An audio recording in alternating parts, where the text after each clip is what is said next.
Good morning dear student, सभी को राधे राधे, जय श्री कृष्णा। देखिए, इससे पहले वाली क्लास के अंदर हम पढ़ रहे थे त्रुटियों के बारे में, ठोसों के अंदर पाए जाने वाली जो अशुद्धियां हैं, ठीक है, या जो हम कह सकते हैं कि जो दोष हैं या जो त्रुटियां हैं उसके बारे में हम पढ़ रहे थे। ठीक है, इलेक्ट्रॉनिक त्रुटि हम पढ़ रहे थे और इलेक्ट्रॉनिक त्रुटि को हम समझ चुके थे कि इलेक्ट्रॉनिक त्रुटियां आयनिक क्रिस्टलों में उत्पन्न होती है इलेक्ट्रॉनों के कारण। इलेक्ट्रॉनों के कारण आयनिक क्रिस्टल में उत्पन्न त्रुटियों को ही इलेक्ट्रॉनिक त्रुटियां कहते हैं। ठीक है, और मुक्त इलेक्ट्रॉनों या छिद्रों के कारण उत्पन्न त्रुटियों को ही इलेक्ट्रॉनिक त्रुटियां कहते हैं। आपको इलेक्ट्रॉनिक त्रुटि को ठीक प्रकार से समझना है तो आप इससे पहले वाले वीडियो को जरूर देखिए। देखिए, इलेक्ट्रॉनिक त्रुटि में एक बहुत ही महत्वपूर्ण टॉपिक आता है, डोपिंग। क्या आता है? एक बहुत ही महत्वपूर्ण टॉपिक आता है इसके अंदर, डोपिंग या अपमिश्रण। और इस डोपिंग या अपमिश्रण नाम के टॉपिक को इलेक्ट्रॉनिक त्रुटियों में इसलिए पढ़ा जा रहा है क्योंकि इलेक्ट्रॉनिक त्रुटियां उत्पन्न कैसे होती है। इलेक्ट्रॉनों की संख्या में अपन कह सकते हैं कि इलेक्ट्रॉनों के कारण उत्पन्न हो रही है इलेक्ट्रॉनिक त्रुटियां। इलेक्ट्रॉनों के कारण उत्पन्न होने वाली त्रुटियों को ही तो इलेक्ट्रॉनिक त्रुटियां कह रहे हैं कि इलेक्ट्रॉन निम्न ऊर्जा स्तर से उच्च ऊर्जा स्तर में जा रहे हैं तो छिद्र उत्पन्न हो गए। तो मुक्त इलेक्ट्रॉनों या छिद्रों के कारण उत्पन्न त्रुटियों को ही इलेक्ट्रॉनिक त्रुटियां कहते हैं। ठीक है, अब एक टॉपिक है डोपिंग। डोपिंग का मतलब क्या है कि चालकता परिवर्तित करने के लिए अर्धचालकों की मिलावट को ही क्या कहते हैं? डोपिंग कहते हैं। कि चालकता, इधर आप देखिए, डोपिंग एक टॉपिक है इंपॉर्टेंट, डोपिंग या अपमिश्रण। चालकता परिवर्तित करने के लिए अर्धचालकों जैसे कि सिलिकॉन ले लिया, जर्मेनियम ले लिया, ठीक है, लेड ले लिया आदि की मिलावट कर दी। ठीक है, सबसे पहली बात तो अर्धचालक क्या होते हैं? देखो, पदार्थ चालकता के आधार पर 3 प्रकार के होते हैं। चालक जिनमें विद्युत धारा का प्रवाह होता है, ठीक है। दूसरे नंबर पर होते हैं कुचालक जिनमें विद्युत धारा का प्रवाह नहीं होता है, जैसे चौक कुचालक है, ठीक है। ये बोर्ड कुचालक है, लकड़ी का बना हुआ है, ठीक है। लकड़ी, पत्थर, कोयला सब कुचालक है। तीसरे नंबर पर आता है अर्धचालक, ठीक है। सामान्य ताप पर तो ये कुचालक के समान व्यवहार करते हैं, परंतु ताप में वृद्धि के साथ साथ इनकी चालकता में वृद्धि होने लग जाती है, इसलिए ही इन्हें अर्धचालक कहते हैं। जैसे कि सिलिकॉन, जर्मेनियम, टिन, लेड आदि, ठीक है। Carbon, silicon, germanium, tin, lead आदि ये सब किसके उदाहरण हैं? ये सभी के सभी उदाहरण हैं अर्धचालकों के। डोपिंग का मतलब क्या है? चालकता परिवर्तित करने के लिए अर्धचालकों की मिलावट को ही क्या कहा जाता है? डोपिंग कहा जाता है। इधर आप देखिए, डोपिंग किस प्रकार से की जाती है। डोपिंग के लिए हमें 3 वर्गों के तत्वों की आवश्यकता पड़ती है। इसके लिए सबसे पहले तो चाहिए वर्ग 14 के तत्व, और चाहिए वर्ग 13 के तत्व, और चाहिए वर्ग 15 के तत्व।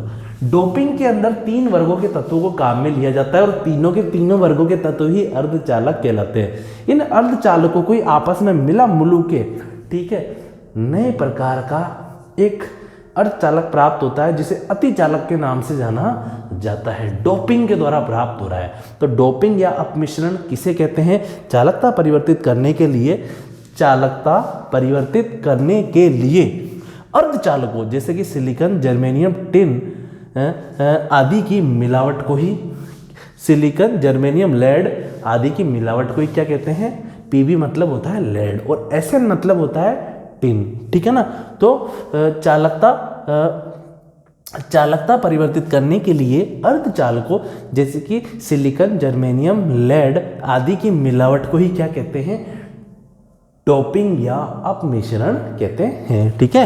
अब इधर आप देखिए, वर्ग 14 के तत्व ले लिए। डोपिंग किस प्रकार से की जाती है? वर्ग 14 के तत्वों में या तो आप वर्ग 13 के तत्वों को मिला दो, ठीक है, तो वहां पर आपको है ना पी प्रकार का अर्धचालक प्राप्त हो जाएगा, ठीक है। लेकिन अगर आप वर्ग 14 के तत्वों में वर्ग 15 के तत्व मिला दोगे तो आपको एन प्रकार के अर्धचालक प्राप्त हो जाएंगे। इधर आप देखिए, वर्ग 14 के तत्व जैसे कि कार्बन, सिलिकॉन, जर्मेनियम, टिन और लेड, इसमें जब अपमिश्रण कर दिया जाता है अर्थात डोपिंग कर दी जाती है वर्ग 13 के तत्वों की, जैसे कि वर्ग 13 के तत्व कौन से हैं? बोरोन है, एल्यूमिनियम है, गैलियम है, इंडियम है और थेलियम है।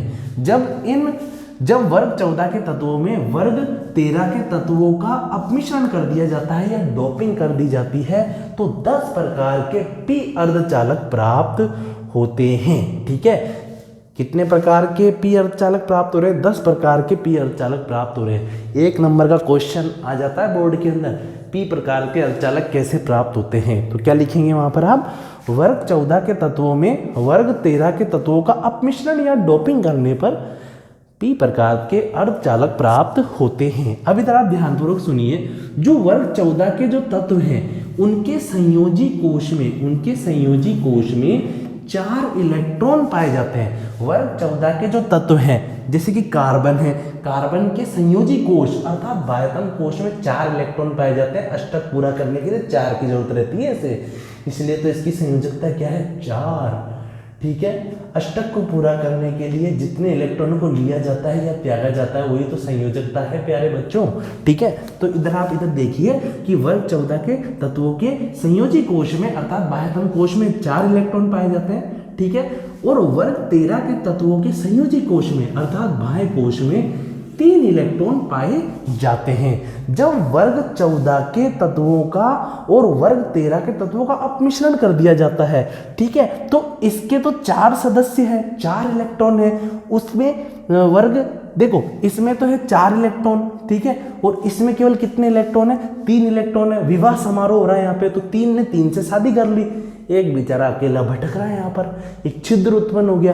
तो यहाँ पे इधर आप देखो वर्ग 14 के तत्वों के संयोजी कोश में 4 इलेक्ट्रॉन व वर्ग 13 के तत्वों के संयोजी कोश में 3 इलेक्ट्रॉन पाए जाते हैं। अतः अपमिश्रण करने के बाद क्या होता है? देखो बच्चों शॉर्ट में लिखा हुआ है, शॉर्ट में ही अच्छे रहते हैं केमिस्ट्री के नोट्स, ठीक है ना। इधर आप देखिए, अतः वर्ग 14 के तत्वों में एक छिद्र शेष रह जाएगा। जब दोनों को मिला देंगे ना अपन, जब वर्ग 14 और वर्ग 13 के तत्वों का आप मिला दोगे तो क्या हो जाएगा? क्या हो जाएगा? मिल तो जाएगा अच्छी प्रकार से, लेकिन वर्ग 14 के तत्वों में एक छिद्र उत्पन्न हो जाएगा और उस छिद्र के कारण ही इन्हें क्या किस नाम से पुकारा जाता है? देखो में एक छिद्र शेष रह जाता है, इसलिए इसे पी प्रकार के अर्धचालक कहा जाता है। ठीक है, क्या कहा जाता है? इसे पी प्रकार के अर्धचालक कहा जाता है। समझना, ध्यानपूर्वक समझना। देखो ये 14 वर्ग संख्या 14 के तत्व है, बाह्यतम कोश में 4 इलेक्ट्रॉन, वर्ग 13 के तत्वों में बाह्यतम कोश में 3 इलेक्ट्रॉन। भैया ये 3 आ गए, यहाँ से 3 दूल्हे आ गए, यहाँ पर वर्ग 13 में से 3 दूल्हे आए और वर्ग 14 की जो 3 दूल्हे हैं उनसे शादी कर ली। ठीक है, अब यहाँ पर एक दुल्हन नाराज हो गई कि मेरा दूल्हा कहाँ पर है, वो छोड़ के चली गई 14 को, मैं तो जा रही हूँ छोड़ के। छिद्र उत्पन्न हो गया, वर्ग 14 के तत्वों में क्या उत्पन्न हो गया? एक छिद्र उत्पन्न हो गया, इसलिए इन्हें पी प्रकार के अर्धचालक कहा जाता है। ठीक है, अब इधर आप देखिए, जब वर्ग 14 के जो तत्व हैं इनमें जब वर्ग 15 के तत्वों जैसे कि nitrogen, phosphorus, arsenic, antimony, bismuth का अपमिश्रण या डोपिंग कर दी जाती है तो 10 n प्रकार के अर्धचालक प्राप्त होते हैं। यहाँ पर क्या क्वेश्चन बना एग्जाम में? क्या क्वेश्चन आएगा? n प्रकार के अर्धचालक कैसे प्राप्त हो रहे हैं? तो कैसे प्राप्त हो रहे हैं? वर्ग 14 के तत्वों में वर्ग 15 के तत्वों को मिलाने पर वर्ग 14 के तत्व carbon, silicon, germanium, tin, lead में nitrogen, phosphorus, arsenic, antimony, bismuth को मिलाने पर 10 प्रकार के n अर्धचालक प्राप्त होते हैं। अब यहाँ पे भी वही वाली कहानी है, लेकिन यहाँ पर थोड़ी उल्टी हो जाएगी। कैसे? वर्ग 14 के तत्वों के बाह्यतम कोश में 4 इलेक्ट्रॉन है, ठीक है। वर्ग 15 के तत्वों के बाह्यतम कोश में 5 इलेक्ट्रॉन पाए जाते हैं। क्या पाए जाते हैं? 5 इलेक्ट्रॉन पाए जाते हैं, ठीक है। तो यहाँ पर क्या होगा? 4 इलेक्ट्रॉन का संयोग हो जाएगा अर्धचालक बनने के बाद, n प्रकार का अर्धचालक बनने के बाद, लेकिन एक इलेक्ट्रॉन मुक्त रह जाएगा। इधर आप देखिए, वर्ग 14 के तत्व के संयोजी कोश में 4 इलेक्ट्रॉन है, वर्ग 15 के संयोजी कोश में 5 इलेक्ट्रॉन है, दोनों को अपमिश्रण किया तो वही हो गया, 4 दूल्हे इधर के 4 दूल्हे उधर के मिल गई, परंतु एक इलेक्ट्रॉन मुक्त रह गया। यहाँ पर वर्ग 15 के तत्वों का एक इलेक्ट्रॉन क्या रह गया? यहाँ पर मुक्त रह गया, और इस मुक्त इलेक्ट्रॉन के कारण ही क्या हो जाएगा?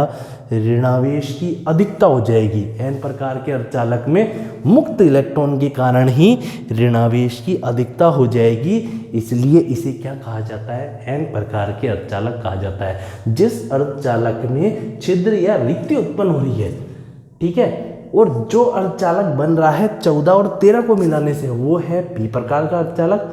पी प्रकार के अर्धचालक में रिक्ति बन रही है, ठीक है।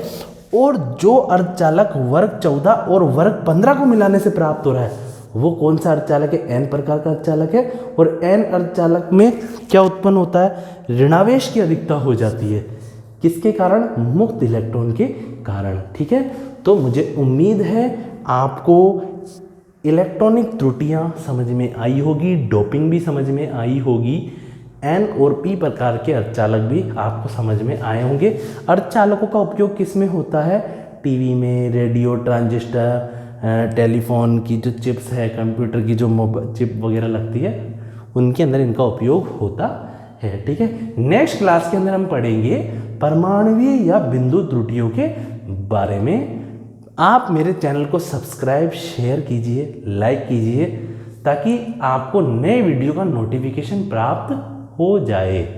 सभी को राधे राधे, जय श्री कृष्णा।